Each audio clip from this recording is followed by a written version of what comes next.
doing that with me? I'm like in the background feeling all of that. Yay. Shout out to intro music. I love it. Welcome back to another information packed episode on Ready, Set, Real Estate. I'm so stoked and excited, of course, always about this information. Listen, when I am live and direct in the field as an active real estate professional broker, I get to see what happens and why when things are fad online and TikTok and social media, everyone says, do this. And then I get to see the after effects and I go, don't do that. Don't have my Simpson moment, right? Don't. It's like, don't do that. Don't do that. All right.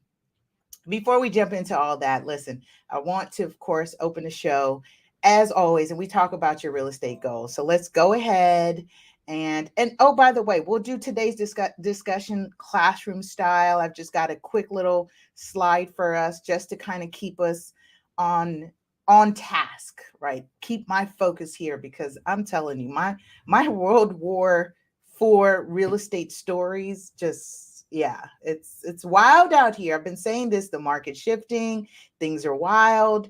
What does that mean? Agents go rogue, sellers get desperate, buyers are like, I mean, it's wild. It's wild, wild west out here. I've been saying this for some time. We've been expecting this. This is the market you've been waiting for. We've been expecting this. All right. Before I jump into that, make sure now, hands down. Hello. We are in fourth quarter, y'all. Fourth quarter of 2022. 2022. 2022. I'm like, wait, what year am I in? Fourth quarter. Make sure you're writing your real estate goals. If you have written down your goals consistently, we are in episode 179 today, 5 years in, and it's just we've just been on a turbulent ride. You've been hearing me discuss some things, but I want to share, yes, we've executed a couple real estate goals. I've got one that I'm working on. It involves expansion, so I'm excited about this. Stay tuned. I just got the paperwork back, and in fact the paperwork was returned because I didn't meet the cutoff time, but I'm going to stick with it. I had this moment, I shared with my husband, and I was like, I don't even know if I should be doing it. Like, get out of your head with that. Cut it out. It's on the board. We've been doing this. We said we were going to do it. So expansion is a goal for us. All right. So make sure you're writing those goals, regardless of how small, how large, how in between it feels. Execute. Okay. Some of you shared the last time you're thinking about starting your own real estate business. I get a lot on the IG about, hey, looking to supplement my income. I'm drawn to real estate. What can I do? And we talked about, maybe property preservation, home inspection business. We've talked about, retrofitting. So business in a box, they're out there. It's available. Okay. So that's my spiel about that. Of course, before I jump into show topic and content, I do want to give my disclaimer. And then, of course, we want to shout out to our sponsor of today's episode. But the disclaimer, of course, regardless of what's going on, because we do talk about real life experiences. And, I'm taking my experiences in the field and I'm bringing it to the forefront because we can learn from people's lessons. I don't want to say mistakes, because sometimes when people have ill intent and they're set out to harm you, defraud you, misrepresent. I can't speak on that, but I can speak that it becomes a lesson. These valuable lessons we all can learn from. All right. So the disclaimer, of course, is information on this show is not meant to be considered tax or legal advice. Of course, speak to those licensed, reputable professionals. For the people in the back, licensed, reputable professionals to help you with your unique situation. All right.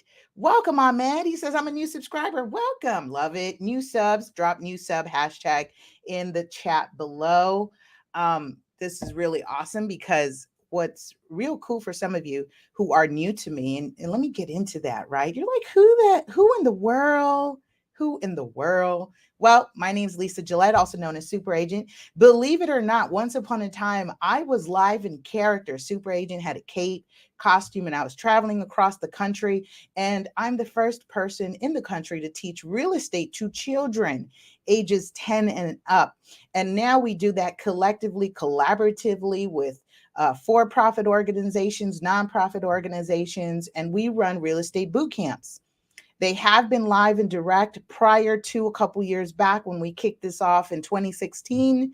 Um, it was the book Real Estate 100, the teen home buying experience. And then we did part two, Real Estate 100, the teen and millennial investment blueprint.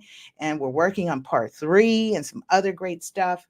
And that's essentially what set me on the map in terms of authority and public figure, is that we were doing this work to inject real estate literacy. All right, real estate literacy to the forefront. So my background does come from it being an active real estate professional, 16 years and counting. Woohoo! Woohoo! And today, of course, broker owner of Devenio Estates. I am certified, trained, and experienced in foreclosures, pricing strategy, probates, which is my sweet spot, is dealing with the estates and the decedents, property, real property, and then kind of going through that motion. Of course, that can and does involve wills and trusts, and I can do a whole segment on that stuff.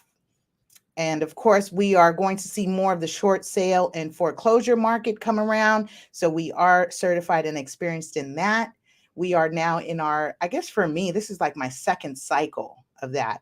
Cindy says, I love all your videos, so educational. I wish I found you a long time ago.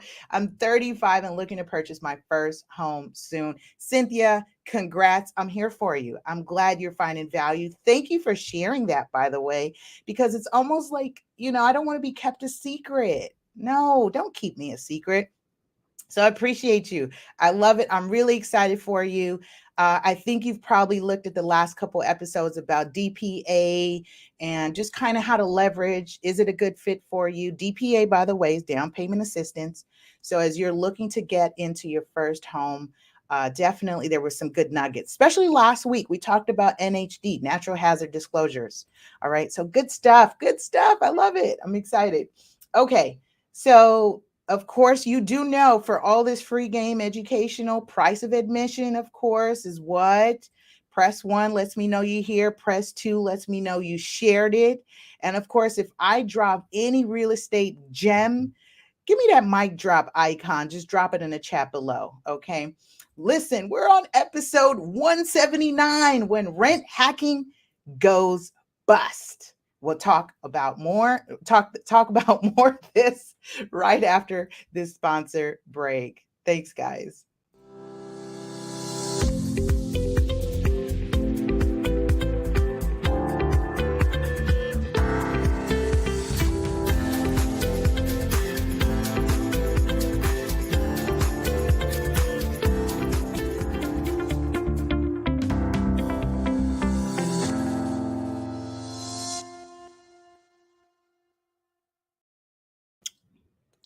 That's a bestseller, by the way. Can you grab me that copy there?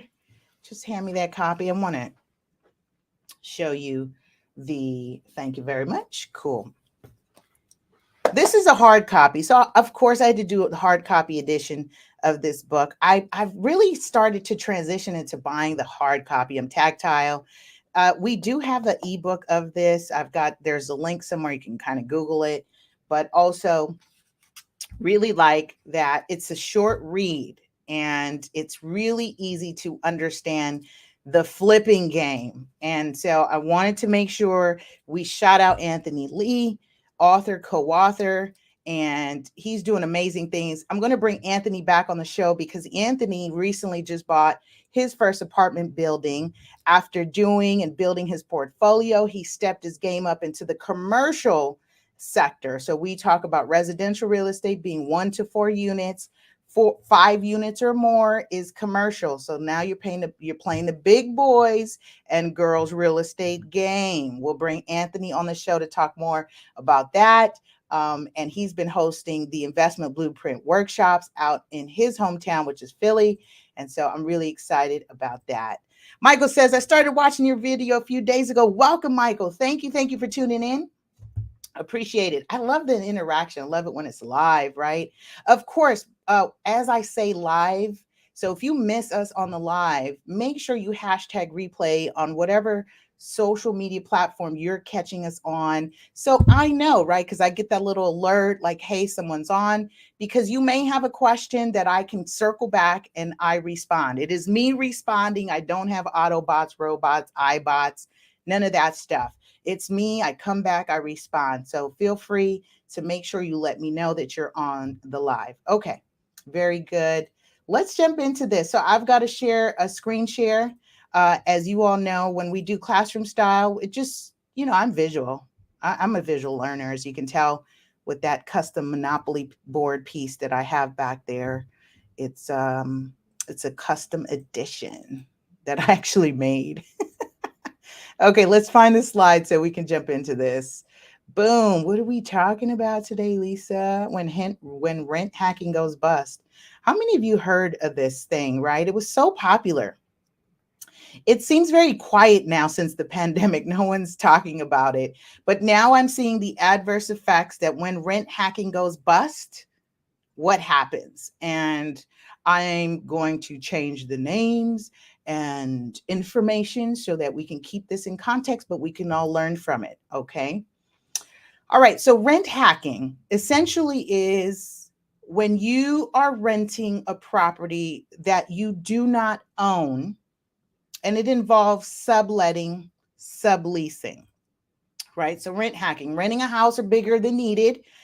Uh, and sometimes it's with purpose and intention, not sometimes. All the times it's purposely done. You go rent a property, and I was hearing, and I've noticed on my Instagram, I'm getting like these ads about, oh, I'm, making six figures renting out, other people's houses. That's cool. That's cool when it works.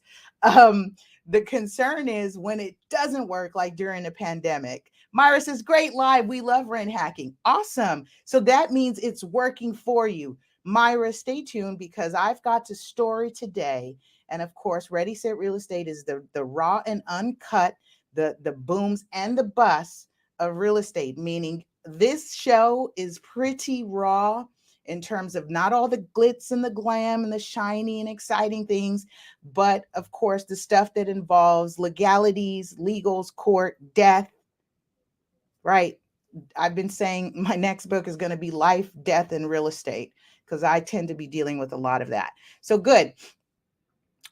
Myra, I'd love for you to chime in here too, because as we talk about the positive and both the negative, right? Pros and cons. It's, people are not shedding light on this stuff. So I've got a scenario here that I wanted to shed some light on. So rent hacking, great business when it's working for you, right?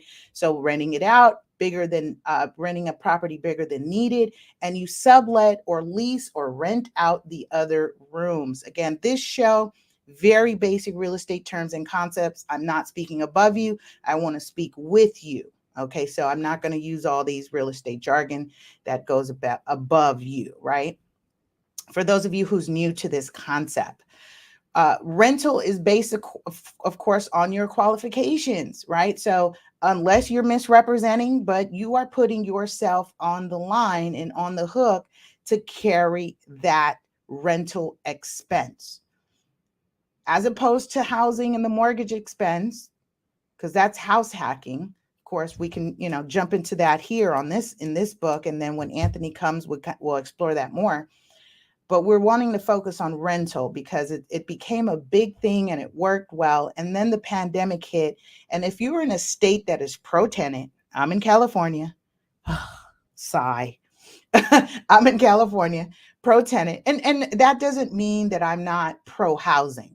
Of course, everyone needs housing, which is why real estate is a big business. Because at the end of the day, at the beginning of the day, and during the day, people need housing. What is a concern is right now, as we've exhibiting through the moratorium protections that California, by the way, still has protections for tenants through 20 24. Did you hear me? 2024. That means that's 4 years of non-rental payments. Who is carrying that? Landlords. And now, if you put yourself in a scenario like this, like I'm discussing of a situation where my client is looking to now um, liquidate his assets by way of selling his property. We are in the process of liquidating his assets. And guess what? He co-signed to the rent hacking business for someone. He trusted and it was working. And then that person ended up passing away. So when we talk about co-signing, folks, co-signing, what does that mean? What does it mean when we say co-signing? Huh? Drop that in your notes. Of course, we use a chat box as notes as well. Co-signing, what does that mean? When we are co-signing, you mean like a car? You co-sign for a car? Yeah. You co-sign for mortgage, buying a house? Yes. Co-signing for an apartment or renting a house? Yes. Shout out to ERGJ Enterprises for those of you who are tuning in on that show. Thank you. So co-signing. Essentially, you are a guarantor. You are a guarantor to that liability. What is the liability? The term of the lease, albeit month to month, 6 months, 1 year, 2 years, you are agreeing as a guarantor that you are going to pay this amount. So let's use an example. $1,000. Let's just example purposes, $1,000, you and your friend, boyfriend, spouse, girlfriend, BFF say, this is a great thing. Let's jump into this. We can do this. You've got great credit. I've got great credit. We've got some assets, meaning we've got some funds in the bank. We can carry the costs. Yeah, this is a good situation. This is why when landlords are considering renting it out, they're looking at what is called reserves. How much reserves do you have? Meaning savings. Can you carry this expense in the event of job loss, death, divorce, right? Life. What happens in the event that COVID happens and you are impacted financially? As we've seen, the globe, right? And people are coming to now. We're coming to. But if you're in one of these states that still has COVID protections and you sublet to them, right? You're running your rental hacking business, and they now don't perform and they no longer pay you, you are on the hook. And that's what we're starting to see come to the surface right now. Courts are inundated with UDs. What are UDs? Drop UD in the chat below. That stands for our unlawful detainers, right? That means that the landlord has decided they're going to reserve their rights, their legal right to sue you for the monies owed. Because why? You signed a contract. You signed as a guarantor to this. But wait, Lisa, I couldn't pay. If the tenants couldn't pay me, I can't pay the landlord. Okay. You know what the landlord says? Tough.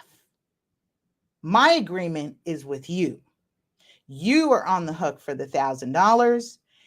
Although you agreed with the tenant, your sublet lease says they're going to pay you $2,500, right? It was all good when you were grossing $1,500, not factoring out any expenses.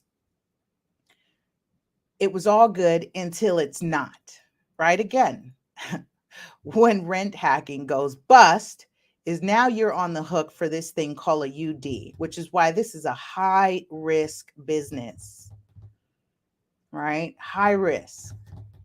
And some people may say, well, what if I use an LLC? And what if I do this? And what if, so right, if you then are structuring entities and your entities are being sued, again, be very careful with that. Again, this is not legal or tax advice, but you should be consulting a uh, legal representative or a tax attorney, a tax advisor regarding the implications and ramifications when you are setting up such an entity for this purpose.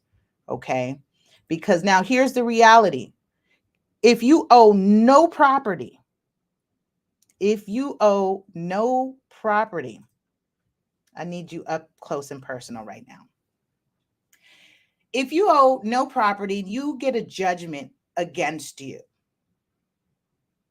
That means that it is decided, the court says, yes, you are a breach of contract. You owe this person monies. You're on the hook for $10,000 and you have a judgment against you. If you own no property, does it still impact you? You don't own any real estate. You've been subletting all these other houses and apartments. And, even if you did it in a business, you dissolve that, disappears, but they managed to sue your name. They managed to sue your name, right? Would it affect you? Yes. Even if you own no property, because the minute they record that in the county recorder's or registrar's office and file an abstract of judgment on public record against your business, your name, that means one day, when you want to buy something, invest something, accumulate something, that skeleton shows up. My lender partners who are tuning in, or those of you who are lenders or loan officers, know this, right? You say, oh my gosh, this person doesn't own any real estate, but they've got a lien recorded against them. Guess what? Before you can transfer property into your name, those liens have to be cleared. And we talked about this. What kind of liens? And I'll reiterate here.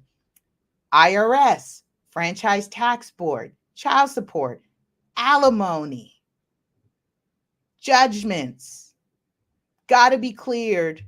They get their money off the top when you are transferring real property or conveying real property into your name. Okay, we'll pause there. Let that marinate. How are you feeling about this?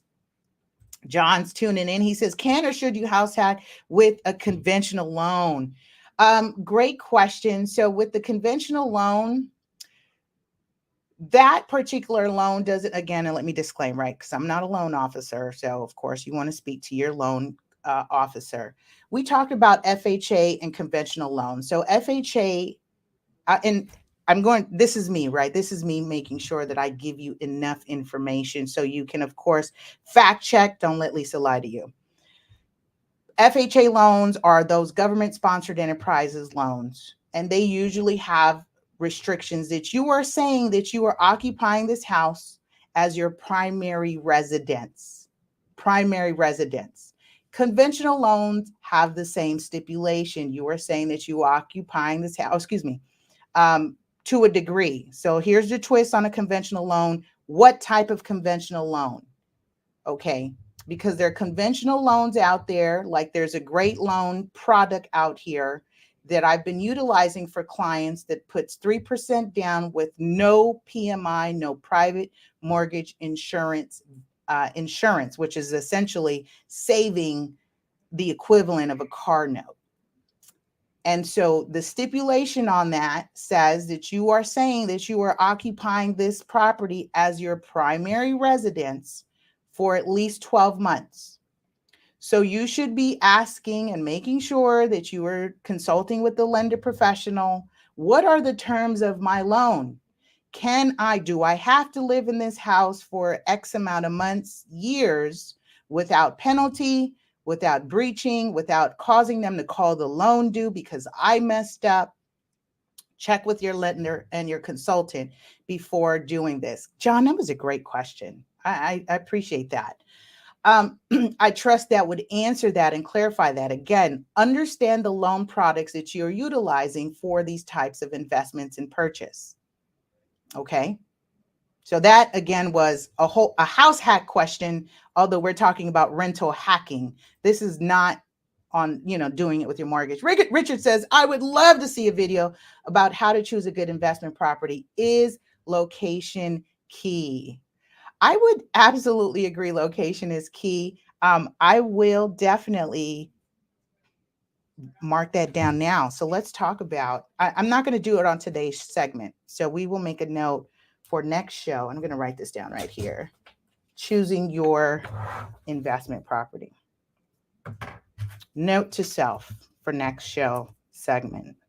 Location, location, location. So Richard, when you see that episode come up, that is dedicated to you and all those who are interested on choosing your dime piece. In fact, it's actually a chapter in this book, How to Choose Your Dime, right? Location, location, location, because I've also heard people say about investing in out of area, right? Do you have a team out of area?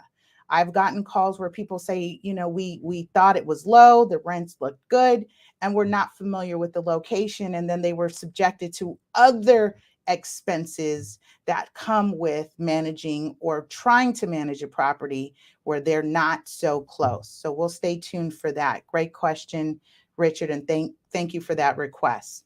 All right, so revisiting the rental hacking. So now you've got a UD. I'm going to put that back up here, unlawful detainers, which means it goes bad. And so now you're trying to move forward and acquire something, invest in something, and you've got a UD recorded. So guess what? When you're in a settlement transaction or an escrow transaction, they run a name check. It's called a statement of information, right? The SI or SOI. And the statement of information ask for your name, address, social, date of birth, who have you been married to, were you married, have you been married, are you widowed, where have you worked for the last 10 years, where have you lived for the last 10 years.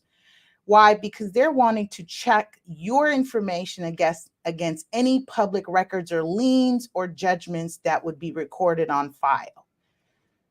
Unless you're going to change your entire identity to avoid the mess that you potentially get yourself involved in with something like a UD, or when your business deal goes wrong, it's a little bit more involved to try to clear that up properly, right? Like, do it the right way. This is why we talk about this stuff. Do it the right way.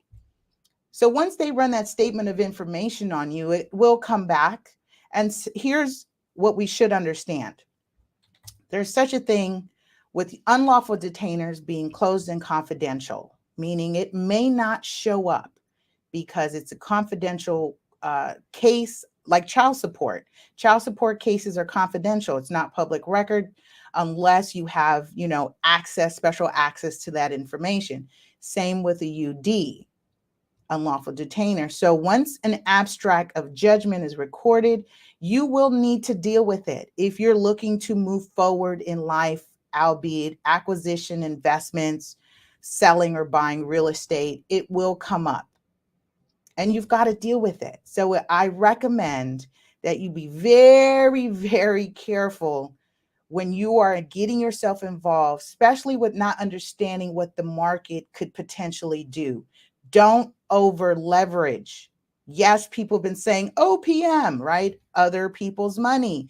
Let's leverage someone else's property, rent it out for more. That's what this rent hacking business is. But now, as we are in the midst of watching the market do something different, are we prepared? In fact, I was reading Open Door is taking a 56% loss on their earnings for the third quarter.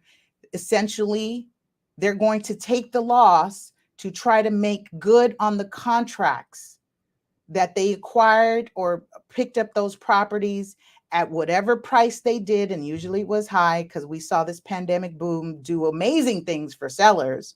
And so they anticipated out by way of their algorithms and their data that they would be able to sell those properties for a profit. However, what they were not expecting was Jerome Powell, our federal chairman, say, skirt, I'm pumping the brakes on this housing market and we need to cool it down. In fact, his words said, we are going to reset. And so with rates inching upwards of 7%, and they're projecting to 8% within 3 years, looks like he might make it happen in 2 years because we're already at 6.7 some places. Depends, who your lender and what loan product. With all that saying, not anticipating that price was going to be impacted in such a way at this time, right? So we are noticing people are taking this loss, and with that loss comes high risk and things like lawsuits. So I wanted to bring this to the forefront for those of you who have been on the rental hacking, and the market is doing what it's doing, and you may be in a state that may be pro-tenant, have these COVID protections. That is still in play until 2024 in some states and some localities. So heads up, tighten up. All right. Make sure you've got sufficient reserves. Check with your local ordinance, check with your county, your city, and your state regarding, and here's the thing, you can't even benefit from this if you're the tenant who sublet it to someone else.